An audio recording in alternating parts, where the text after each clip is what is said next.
आज के इस वीडियो में आप सभी का पुनः स्वागत है। प्रश्नावली 8.1 लिखा हुआ है, कक्षा 10 मैथमेटिक्स एनसीईआरटी बुक का छठा सवाल। देखिए 5 तक हो गया था पिछले लेक्चर में। यदि एंगल ए और एंगल बी न्यून कोण हों, जहां cos A equal to cos B, तो दिखाइए angle A equal to angle B. पहले एक चित्र बनाया गया है, इसे क्या गया है एंगल ए एंगल बी, तो इनको न्यून कोण पे लेके आइए। न्यून कोण का मतलब जो 90 अंश से छोटा हो, तो ये 90 अंश है, ये सब छोटे हैं 90 अंश से, तो इसी को न्यून कोण कहते हैं। इसको माना सी। अब cos A is equal to cos B. Cos A means जिस कोण को लिया जाता है उसके सम्मुख भुजा, जैसे ए के सम्मुख भुजा ये लंब होगी, और बी के सम्मुख भुजा ये लंब होगी। लेकिन कर्ण एकदम फिक्स रहता है, वो कभी नहीं बदलता है। तो cos A is equal to, cos A means आधार बटे कर्ण, आधार बटे कर्ण। तो ए के लिए जब लंब BC हुआ तो आधार AC हुआ, यानी आधार बटे कर्ण, आधार AC बटे AB। कास भी निकाला जाए। क्यों निकाला जाए? मैथ में एक एक शब्दों का अर्थ होता है। कहाँ, क्यों, कैसे का प्रश्न खुद से किया कीजिए, इससे जानकारी बढ़ती रहेगी। कास बी मीन्स बी के सम्मुख भुजा लंब होगी तो ये आधार होगा, यानी BC बाई AB। ये भी होता है आधार है बटा कर्ण, लेकिन BC by AB। According to the question cosine A is equal to cosine B, यानी AC by AB is equal to BC by AB। AB बराबर के डिनोमिनेटर हैं, इनको काटा जा सकता है। फल क्या मिला? AC is equal to BC। अब कहते हैं सिद्ध किया जाए। AC के सामने की भुजा, सामने का कोण B, BC के सामने का कोण A, यानी एंगल AAC, यानी angle B is equal to angle A। यही साबित करना था, या angle A is equal to angle B। प्रश्नावली 8.1 का 8वां क्वेश्चन है कि यदि 3 काट ए इज इक्वल टू 4, तो जांच कीजिए 1 माइनस tan स्क्वायर ए बटे 1 plus tan square A is equal to cos square A minus sine square ए।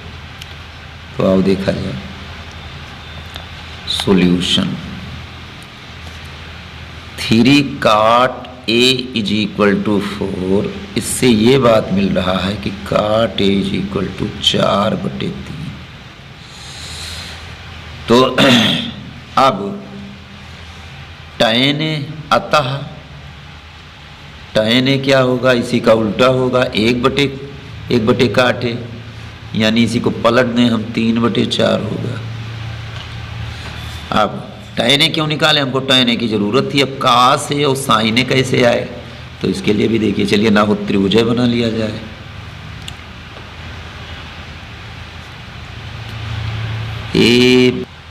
हाँ, एक त्रिभुज बनाया जिसमें काट ए की वैल्यू ये लंब हो जाएगा, आधार बटे लंब, यानी आधार 4 और लंब 3। इसके हिसाब से जब पाइथागोरस प्रमेय लगाऊंगा तो ये भुजा 5 आ जाएगी। बस यही सिद्ध कर लिया जाए। 1 माइनस tan स्क्वायर ए बटे 1 प्लस tan स्क्वायर ए, इसको पहले हल करें तो 1 माइनस tan स्क्वायर ए 1 माइनस 3 बटे 4 का होल स्क्वायर बटे 1 प्लस 3 बटे 4 का होल स्क्वायर। ये मिलेगा 1 माइनस 3 3 9 बटे 16, और ये मिलेगा 1 प्लस 9 बटे 16। ये घटाना कक्षा 4 और 5 की गणित है। 16 में से 9 गया, 7 बटे 16 ऊपर बचा, और नीचे 16 9 25 बटे 16। भाग की प्रक्रिया में ये पलट जाता है डिनोमिनेटर 16/25, यानी 16 कट गया, आया 7/25। ये किसका मान आया 1 माइनस tan स्क्वायर ए बटे 1 प्लस tan स्क्वायर ए। अब इसको सॉल्व कर लें कि cos square A minus sine square ए क्या होता है। cos ए की वैल्यू क्या, cos square A minus sine square ए। इसको सॉल्व करें तो cos ए की वैल्यू होगी आधार बटे कर्ण यानी 4/5 का whole square minus sine square A यानी लंब बटे कर्ण का होल स्क्वायर 3/5 का होल स्क्वायर 4 चौको यानी 16/25 माइनस 9/25 यानी 7/25। यहाँ मैं देख रहा हूँ जो 1 माइनस tan स्क्वायर ए बटे 1 प्लस tan स्क्वायर ए की इस रिलेशन से वैल्यू आई थी न्यूमेरिकल वैल्यू, वही cos square A minus sine square ए की है। अतः 1 माइनस tan स्क्वायर ए बटे 1 प्लस tan स्क्वायर ए ये होगा cos square A minus sine square A. Proved. इसका उत्तर है या नहीं। माइनस tan स्क्वायर ए बटे 1 plus tan square A is equal to cos square A minus sine square A, इसका मान है, इसका उत्तर आया हाँ में, क्योंकि दोनों के numerical value left hand side और राइट हैंड साइड के बराबर है। 9वां क्वेश्चन है त्रिभुज ABC में जिसका कोण B समकोण है। सवालों को खूब बारीकी से समझिए, एक एक शब्दों का मैथ में अर्थ होता है। त्रिभुज ABC में जिसका कोण B समकोण है, देखिए B पे हमने समकोण बना दिया, ऐसा सेट किया कि B समकोण पे आए, बाकी इधर उधर पॉइंट हो जाए। यदि tan A इक्वल टू 1/√2 तो निम्न के मान, ये मान और ये मान चाहिए। तो देखो A के सम्मुख भुजा ये लंब होगी, बाकी ये आधार, और कर्ण तो अपनी जगह पे फिक्स रहता है, वो तो बदलता नहीं है। तो इस तरीके से tan A इक्वल टू 1/√3 यानी BC 1 होगा, √3 आधार होगा। तो समकोण त्रिभुज से, त्रिभुज ABC में पाइथागोरस प्रमेय से, प्रमेय के अनुसार AC square is equal to AB square plus BC square, यानी AC स्क्वायर होगा AB स्क्वायर √3 का होल स्क्वायर प्लस BC 1 का होल स्क्वायर। तो 1 पे चाहे जितना पावर हो, 1,00,000 पावर हो, 1 होगा। तो √3 का स्क्वायर यानी 3, 1 का स्क्वायर 1 यानी 4 हुआ, टेकिंग स्क्वायर रूट्स यानी AC इज इक्वल टू 2, यानी ये भुजा 2 निकली। अब हमको चाहिए क्या, सवाल पे आ रहा हूँ, साइन A cos C। अब ये एक फार्मूला होता है साइन A प्लस B का, लेकिन अभी ये आपके उसमें दिया नहीं है, नहीं तो उसी से डायरेक्ट अभी लग जाता। AC के कोणों को देख लिया जाता कितने के बनेंगे। तो अब देखिए साइन A यानी लंब बटे कर्ण 1/2 इंटू cos C के लिए ये लंब होगा और ये आधार होगा, यानी आधार बटे कर्ण यानी 1/2 प्लस cos A ये लंब होगा तो ये आधार होगा, यानी √3/2 AB/AC √3/2 साइन C इसको लिया तो ये हो जाएगा लंब, तो लंब बटे कर्ण तो फिक्स है इंटू √3/2। इन सबको सॉल्व कर लिया जाए तो 1/4 प्लस 3/4, 3/4 और 1/4 का जोड़ना बहुत ही सरल जोड़ है, हर चूंकि बराबर है 4/4, यानी इसका मान 1 हुआ पहले खंड का। अब दूसरे का देखिए, cos A cos C, इसका दूसरा मेथड भी है, minus sine A sine C। cos A की वैल्यू A के लिए ये आएगा आधार बटे कर्ण, तो जब ये लंब हुआ तो ये आधार हुआ यानी √3/2। cos C को देखिए ये C है, C के लिए जब ये लंब होगा तो आधार ये होगा यानी 1/2 माइनस साइन A लंब बटे कर्ण 1/2। यही ध्यान देना किस कोण को पूछा जा रहा है उसके सम्मुख भुजा लंब होगी, बाकी सूत्र तो याद ही कीजिए। साइन C यानी इसके सामने की भुजा ये लंब होगी, लंब बटे कर्ण,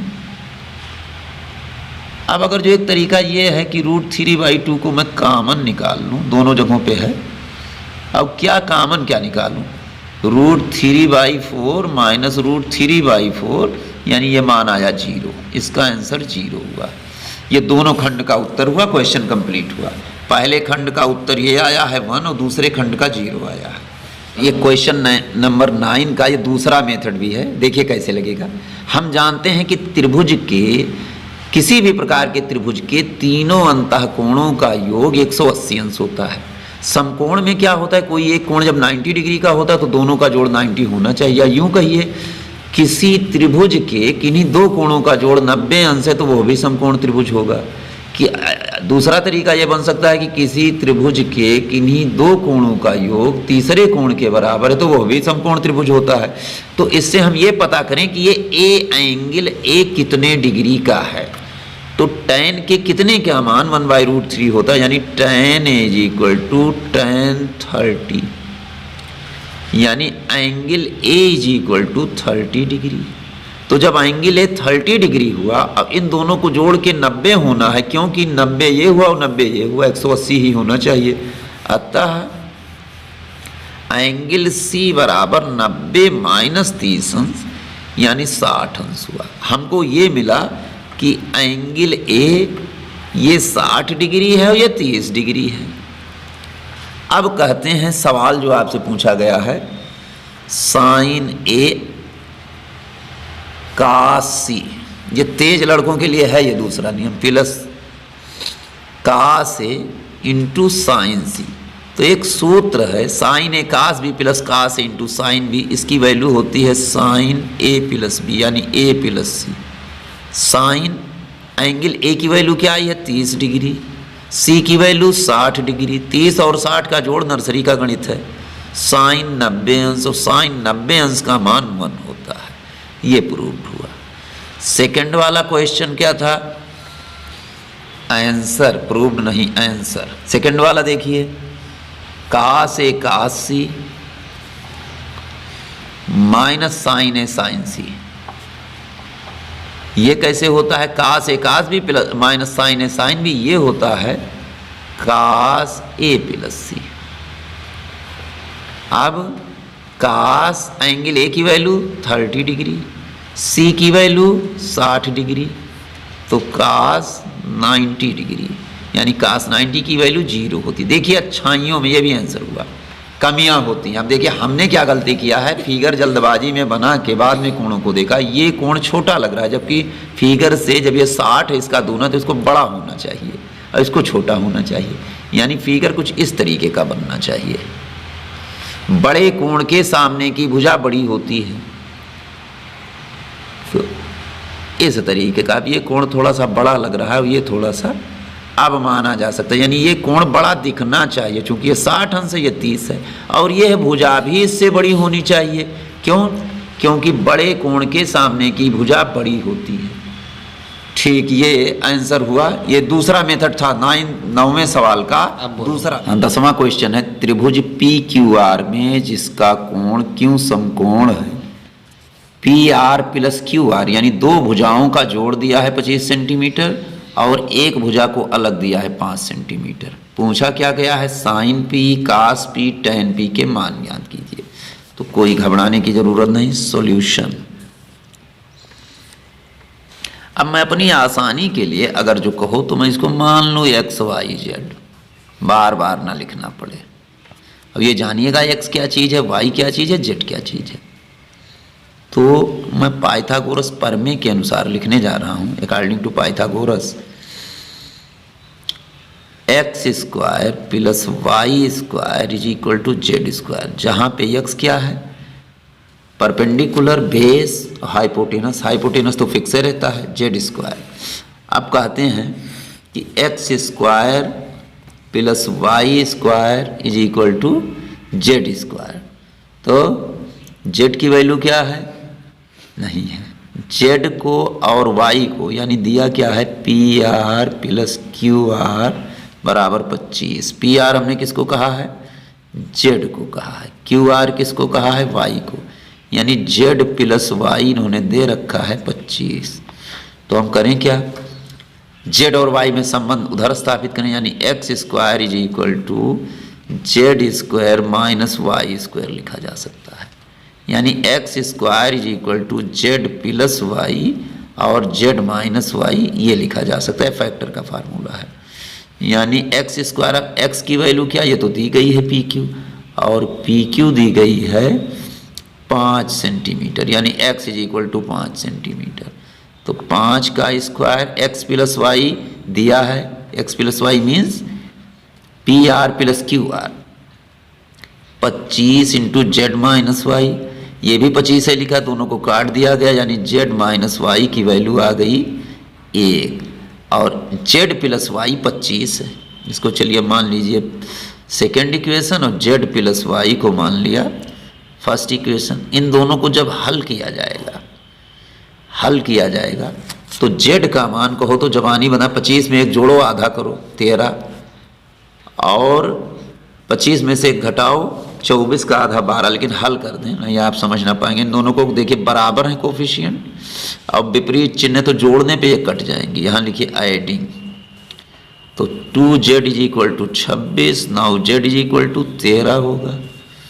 z की वैल्यू पुट कर दी जाए किसी एक इक्वेशन में, यानी 13 minus y is equal to 1, minus y is equal to 1 minus 13, यानी minus y is equal to minus 12, यानी y इज इक्वल टू 12, यानी सारी चीज़ें मिल गई। y ये 12 हो गया, ये हो गया 13 और x ये तो दिया ही था 5 सेंटीमीटर, ये हो गया। अब आप तुरंत लगाइए साइन p, क्वेश्चन पे आइए, साइन p, p के सम्मुख भुजा QR होगी, साइन p मतलब अब ये लंब होगी, यानी QR बटे PR, QR बटे PR। QR को मैंने कहा क्या था, y कहा था, PR को क्या कहा है, z, यानी y by z।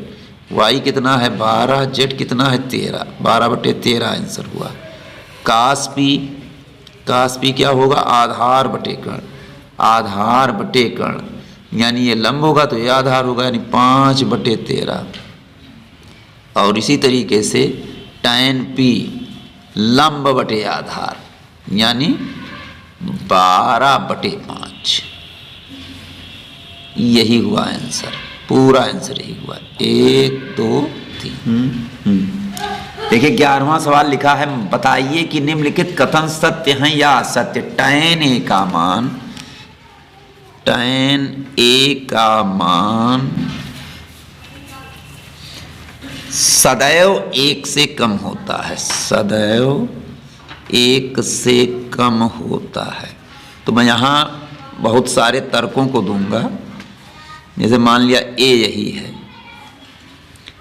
B C, तो tan A का मान होता है लंब बटे आधार। तो होता तो है, लेकिन सदैव शब्द अगर जो हटा दें, मैं कहता नहीं हूं मैथ में एक शब्दों का अर्थ होता है 1 से कम होता है, तो कहीं तक तो ये सही है। चूंकि BC और AB ये दो ऐसी भुजाएं हैं जो कम ज्यादा हो सकती हैं या बराबर हो सकती हैं। बराबर की दशाओं में ये त्रिभुज आइसोसेल्स राइट ट्रायंगल कहलाएगा।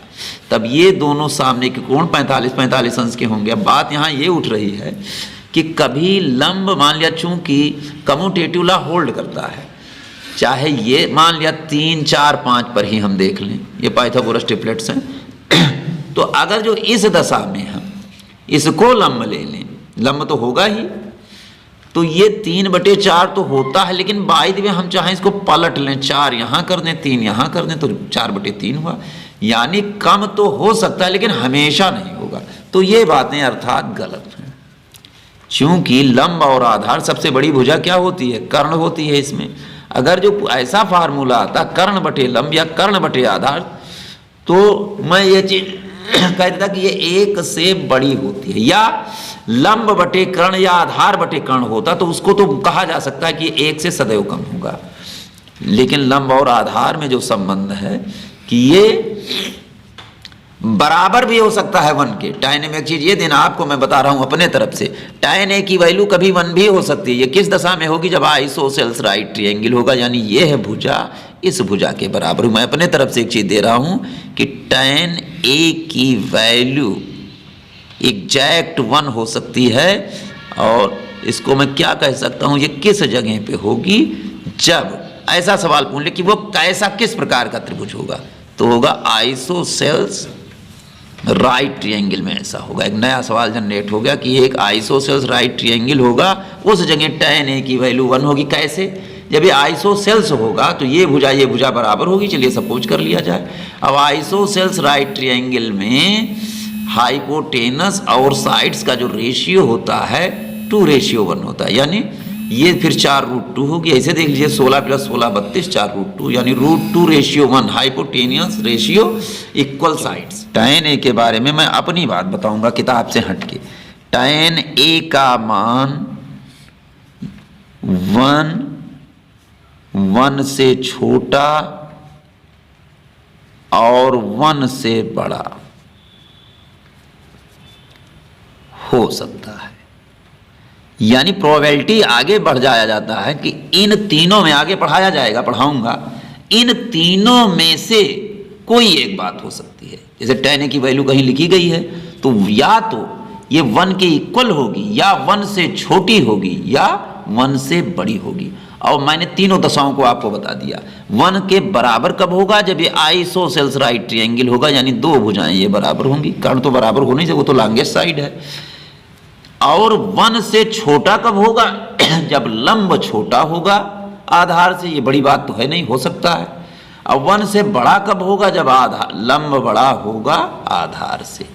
तो जो दिए गए प्रश्न के मुताबिक इन्होंने जो सदैव अगर जो ना लगाया होता तो कहा जाता, या कभी कभी जोड़ देते। तो इसीलिए कहता हूं मैथ में एक शब्दों का अर्थ होता है। tan a का मान सदैव 1 से कम होता है, ये बातें गलत हैं। होता है लेकिन हमेशा नहीं। चलिए दूसरे स्टेटमेंट पे, कोण a के लिए के किसी मान के लिए sec a = 12/5।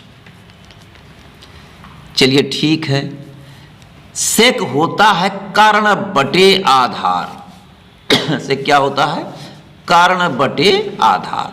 तो जाहिर सी बात है कर्ण को बड़ा होना चाहिए, आधार को छोटा होना, तो ऐसा इसमें दिख रहा है।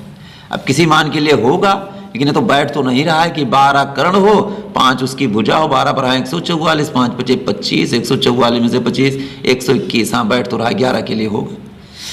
तो यह भी बात सत्य है, यह भी बात सत्य है। चूंकि कर्ण बटे आधार, कर्ण सबसे बड़ी भुजा होती है। कर्ण अगर जो ये लिखा होता 5/12 तो ये बात कतई गलत होती। चूंकि कर्ण सबसे लंबी भुजा होती है, इसलिए तर्क वितर्क कहाँ क्यों कैसे करते रहिए, तभी दिमाग खुलेगी। तीसरे प्रश्न पे आइए, यानी दूसरा वाला सत्य है, ये भी सही है, यानी ट्रू है। पहला गलत, दूसरा ट्रू। तीसरे पे आइए, का से कोण ए के कोसेकेंड के लिए प्रयुक्त एक संक्षिप्त रूप है, ये बात गलत है। उसकी हिंदी भी होती है व्युज्या, कोज्या वगैरह, लेकिन अब ये नई किताबों में आप लोगों के कोर्सों को एकदम कम कर दिया, कुछ है ही नहीं। तो इसको कोसाइन अगर जो लिखा होता तो ये बात सही होती। मैं सही भी बता रहा हूं कि सही क्या होता, तब ये सही हो जाता। जब ये लिखा होता का से कोण ए के कोसाइन के लिए प्रयुक्त एक संक्षिप्त रूप है, तब ये बात सही हो जाती। यानी जो लिखी है वो बात गलत है। यानी क्या गलत के लिए क्या कहते हैं, फॉल्स लिखा जाएगा, फॉल्स। काट ए, काट और ए का गुणन, ये कतई गलत है, ये बिल्कुल गलत है। ये ट्रिग्नोमेट्रिकल रेशियो है, मैंने पहले लेक्चर में बताया था। ट्रिग्नोमेट्रिकल रेशियो समकोण त्रिभुज की किन्हीं दो भुजाओं के बीच रेशियो बताते हैं। तो जैसे लिखा है कि काट ए, काट और ए का, ना ना ना, ये ऐसा गुणन पर कोण में ये कोई मतलब नहीं है। काट ए यानी उस एंगल के काट का मान, तो ये भी बात गलत है, ये भी बात एकदम से गलत है। फिर कहते हैं पांचवा, किसी भी कोण के लिए, किसी भी, देखिए वही बात आ गई जो भी मैं बता रहा था। पांचवा, किसी भी कोण थीटा के लिए साइन थीटा का मान 4/3। आप यहीं से अंदाजिए कि साइन थीटा का मान कभी भी, कहने का मतलब इम्प्रॉपर नहीं हो सकता। इम्प्रॉपर फ्रैक्शन क्या होती हैं, जो 1 से बड़ी होती हैं। Improper fraction is always greater than 1, proper fraction is always less than 1। तो चूंकि लंब बटे कर्ण होता है और कर्ण सबसे बड़ी भुजा होती है, इसलिए कर्ण को बड़ा होना चाहिए। नीचे में थोड़ा ध्यान दीजिएगा, हो सकता है उस चीज को मैं आपके दिमाग में ना बिठा पा रहा हूं। तो ये चूंकि अंश ज्यादा है इसलिए असंभव है, चूंकि जो अंश होता है साइन थीटा का वो लंब होता है और हर क्या होता है, कर्ण होता है, जबकि कर्ण इन तीनों भुजाओं में सबसे बड़ी भुजा होती है, इसलिए यह भी गलत है। अगर जो का से ऐसा लिखा होता तो माना जाता कि सही हो सकता है, sine theta is equal to 3/4, यानी अंश छोटा होता हर बड़ा होता, इसलिए यह भी गलत है। अब आपको एक चीज यही मैं और जानकारी दे दूंगा, हो सकता है कहीं मिले या ना मिले, अपने तरफ से कुछ चीजों को मैं बढ़ा देता हूं।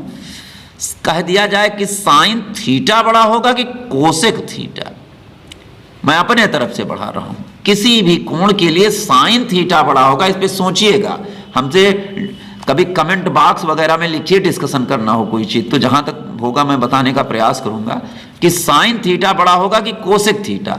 तो आप थोड़ा सा दिमाग पे स्ट्राइक कीजिए कि साइन थीटा होता है लंब बटा कर्ण और कोसेक थीटा होता है कर्ण बटा लंब। तो कर्ण का मान किसी विशेष त्रिभुज के लिए, कर्ण का मान अब किसी विशेष या किसी के लिए कोई भी, तो ये सदैव कोसेक थीटा बड़ा होगा चूंकि कर्ण बड़ा होता है। इसके लिए आपको लोअर क्लास में हो सकता है पढ़ा हो आपने या उतनी डीपली ना पढ़ा हो, कोई भी प्रॉपर फ्रैक्शन 3 प्रकार की होती है, कोई भी proper fraction is always less than 1, always less than 1। यहां समझिए क्या मैं बताऊं, यहां देखिए 1391 बटा 9 लाख, ये भी 1 से कम होगा। 1/17 it is always less than 1। ये 3,80,457 बटे 3,81,000, 80 कर लीजिए 458, it is always less than 1। लेकिन इसी को हम पलट दें, इसको कहते हैं प्रॉपर फ्रैक्शन, ऐसा फ्रैक्शन जिसका न्यूमिनेटर छोटा हो डिनोमिनेटर से। इसी बात को मैं दूसरे तरीके से कैसे कह सकता हूं कि denominator is always greater than numerator. इस प्रकार के फ्रैक्शन को proper fraction, always less than 1। लेकिन इम्प्रॉपर फ्रैक्शन, इसी को पलट दिया जाए, ऑलवेज ग्रेटर देन 1, यानी 1 से बड़ी कोई भी संख्या हो, 2 भी हो सकती, 3 भी हो सकती, फॉर एग्जाम्पल 3/2, 7/2, 7/4 एटसेट्रा, यानी ये ज्यादा है, न्यूमिनेटर ज्यादा है डिनोमिनेटर से, तो 1 से ज्यादा होगी, हो सकता है 4 से भी ज्यादा हो, 5 से भी ज्यादा हो, इसलिए। और जो मिक्स्ड होता है वो तो अलग की बात है, 1 एंड जैसे 3/4, 1 + 3/4। तो इन